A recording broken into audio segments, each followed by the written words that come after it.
Добър ден от нас! Започваме източване на кладенец 14 метра в село Липница до Алтимир. Почистваме го и после ще снимаме крайният резултат.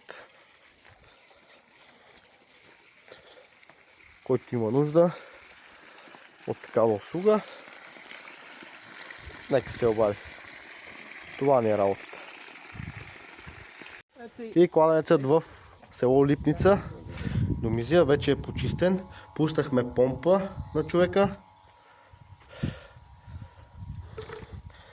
С кранче може да си го щуцира, но няма смисъл от щуциране. Тук водата не свършва.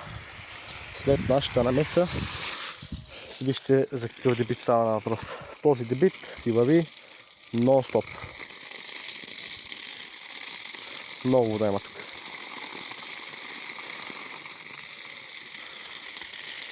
Който желае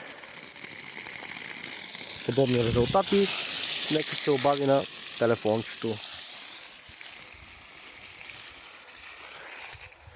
Лек ден на всички!